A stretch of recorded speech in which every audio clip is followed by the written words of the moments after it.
11 सितंबर 2001 एक ऐसा दिन जिसने पूरे विश्व को झकझोर कर रख दिया। यह दिन आतंकवाद के इतिहास का सबसे काला अध्याय था।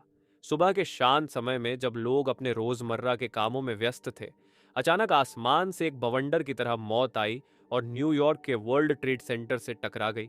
यह कोई साधारण हमला नहीं था, बल्कि एक लंबे समय से सोची समझी और भयावह साजिश थी, जिसे अंजाम दिया गया एक ऐसे इंसान ने जिसने दुनिया को आतंकवाद के सबसे भयानक रूप से परिचित कराया, ओसामा बिन लादेन।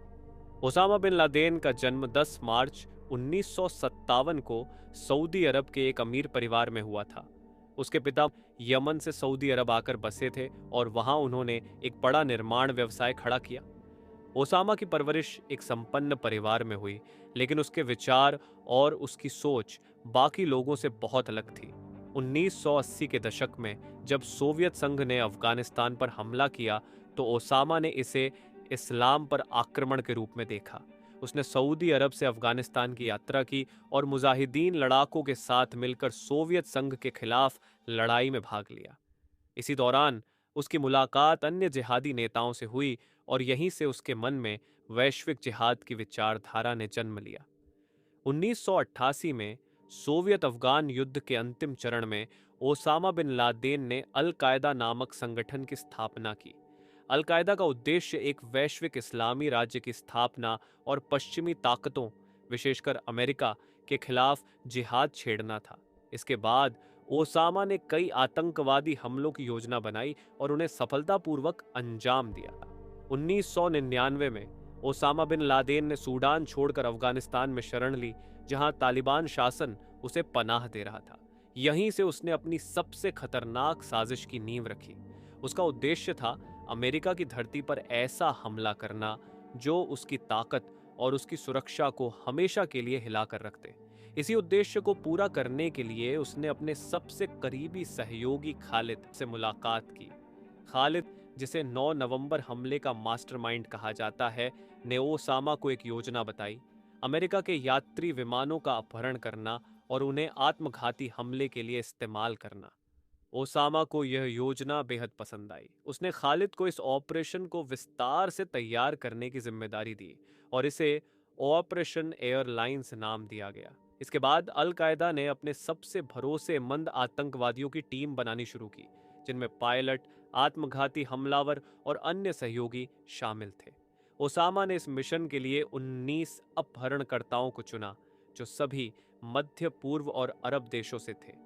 इन सभी की उम्र 20 से 30 साल के बीच थी और उनमें से कई अच्छे खासे शिक्षित थे। सबसे पहले इन्हें अफगानिस्तान में अल कायदा के कैंपों में विशेष ट्रेनिंग दी गई, जहां उन्हें विमान उड़ाने, हथियारों का इस्तेमाल करने और आत्मघाती हमले की तकनीक सिखाई गई। एक बार जब अपहरणकर्ताओं की टीम तैयार हो गई, तो उन्हें अमेरिका में वैध वीजा और पासपोर्ट के जरिए भेजा गया। वे सभी अलग अलग समय पर अमेरिका पहुंचे और वहां के फ्लाइट स्कूलों में पायलट बनने की ट्रेनिंग ली। इनमें से 4 मुख्य पायलट थे। ये सभी अमेरिकी फ्लाइट स्कूलों में पायलट बनने की ट्रेनिंग ले रहे थे, ताकि वे यात्री विमानों को हाईजैक कर सकें और उन्हें आत्मघाती हमले के लिए इस्तेमाल कर सकें। अपहरणकर्ता अमेरिका में महीनों तक सामान्य नागरिकों की तरह रहे। उन्होंने खुद को इस तरह से ढाला कि अमेरिकी खुफिया एजेंसियों की नज़र में ना आए। वे वहां फ्लाइट ट्रेनिंग लेते रहे, अलग अलग शहरों में घूमते रहे और अपने मिशन को सफल बनाने के लिए सभी जरूरी जानकारी इकट्ठा करते रहे। इस दौरान अल कायदा के दूसरे सदस्य भी उन पर नजर बनाए हुए थे और उन्हें आवश्यक धन और सहायता प्रदान कर रहे थे। सुबह 9:03 पर दूसरी फ्लाइट, यूनाइटेड एयरलाइंस की फ्लाइट 175, वर्ल्ड ट्रेड सेंटर के साउथ टावर से जा टकराई। पूरी दुनिया यह दृश्य देख रही थी। टीवी चैनलों पर सीधा प्रसारण हो रहा था और लोग अपनी आंखों पर विश्वास नहीं कर पा रहे थे। दोनों टावरों में भीषण आग लग चुकी थी। सैकड़ों लोग अपनी जान बचाने के लिए टावरों से कूद रहे थे। यह मंजर देखकर न्यूयॉर्क शहर समेत पूरा अमेरिका दहशत में आ गया। लेकिन आतंक की यह कहानी यहीं खत्म नहीं हुई। सुबह 9:37 पर तीसरी फ्लाइट, अमेरिकन एयरलाइंस की फ्लाइट 77, वॉशिंगटन डीसी के पेंटागन से जा टकराई।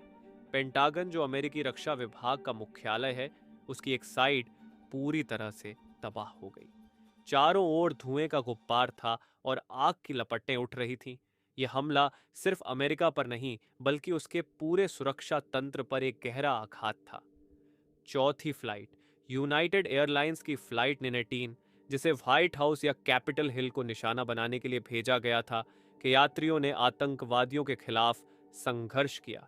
यात्रियों ने अपने परिवार वालों से फोन पर बात की, उन्हें विदा कहा और आतंकवादियों को कॉकपिट से बाहर करने की कोशिश की। इस संघर्ष के कारण फ्लाइट 99 पेंसिल्वेनिया के एक खाली खेत में दुर्घटनाग्रस्त हो गई। इस फ्लाइट के यात्रियों की बहादुरी ने संभवतः वॉशिंगटन डीसी को एक और भयंकर हमले से बचा लिया। सुबह 9:59 पर वर्ल्ड ट्रेड सेंटर का साउथ टावर ढहा गया और उसके 59 बाद 10:28 नॉर्थ टावर भी मलबे के ढेर में बदल गया।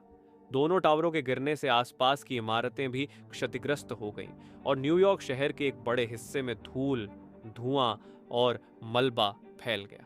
ये मंजर किसी भयंकर आपदा से कम नहीं था।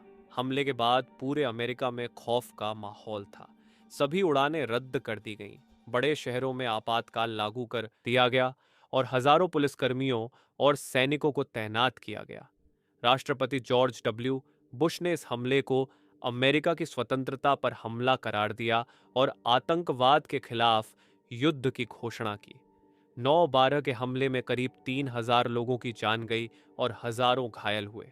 बचाव दल, अग्निशामक और पुलिसकर्मी मलबे के ढेर से जीवित लोगों को निकालने की कोशिश में लगे रहे, लेकिन धीरे धीरे उम्मीदें कम होती गईं। ग्राउंड जीरो, जहां कभी न्यूयॉर्क के गर्व वर्ल्ड ट्रेड सेंटर के ट्विन टावर्स खड़े थे, अब मलबे का एक ढेर बन चुका था। 9 नवंबर के हमले के बाद ओसामा बिन लादेन की तलाश तेज कर दी गई। उसने हमले की जिम्मेदारी लेते हुए एक वीडियो संदेश जारी किया, जिसमें उसने कहा कि यह हमला अमेरिका की नीतियों का बदला है। इस बयान के बाद ओसामा को पकड़ना अमेरिकी सरकार की सबसे बड़ी प्राथमिकता बन गई। अक्टूबर 2001 में अमेरिका ने अफगानिस्तान पर हमला कर दिया, जहां ओसामा और अल कायदा के सदस्य तालिबान की मदद से छिपे हुए थे। अमेरिकी सेना ने तालिबान के ठिकानों और अल कायदा के ट्रेनिंग कैंपों पर भीषण बमबारी की, जिससे कई आतंकवादी मारे गए और कई ठिकाने नष्ट हो गए। लेकिन ओसामा बिन लादेन को पकड़ना इतना आसान नहीं था। वह अफगानिस्तान और पाकिस्तान की पहाड़ियों में छिपता रहा। 10 साल तक चली लंबी खोज और कई असफल प्रयासों के बाद आखिरकार 2 मई 2011 को अमेरिका की नेवी सील टीम चाह ने पाकिस्तान के एबटाबाद शहर में एक गुप्त ऑपरेशन को अंजाम दिया, जिसमें ओसामा बिन लादेन मारा गया। उसके मारे जाने के बाद अमेरिका ने यह घोषणा की कि 9/12 दशमी के हमले का मास्टरमाइंड अपने अंजाम तक पहुंच गया है। 9/12 दशमी का हमला सिर्फ एक आतंकवादी हमला नहीं था, यह दुनिया के इतिहास में एक ऐसे मोड़ का प्रतीक बन गया जिसने आतंकवाद के खिलाफ वैश्विक संघर्ष को जन्म दिया। इस हमले के बाद अमेरिका और कई अन्य देशों ने अपनी सुरक्षा नीतियों को कड़ा किया, नई आतंकवाद विरोधी नीतियां बनाई और आतंकवादी संगठनों पर नकेल कसी। आज भी 11 सितंबर की घटना हर साल याद की जाती है और उन निर्दोष लोगों को श्रद्धांजलि दी जाती है जिन्होंने अपनी जान गंवाई। यह हमला दुनिया के लिए एक सबक था कि आतंकवाद की कोई सीमा नहीं होती और इसका सामना करने के लिए पूरी दुनिया को एकजुट होना होगा। आज भी 9 नवंबर की घटना को याद किया जाता है ताकि इस तरह की त्रासदी दोबारा न हो सके और आतंकवाद के खिलाफ जंग कभी न रुके। तो ये थी 9 नवंबर हमले की कहानी, एक खौफनाक साजिश की दास्तान जिसने पूरे विश्व को दहला दिया। इस घटना ने सिर्फ अमेरिका को ही नहीं बल्कि पूरी दुनिया को बदल कर रख दिया।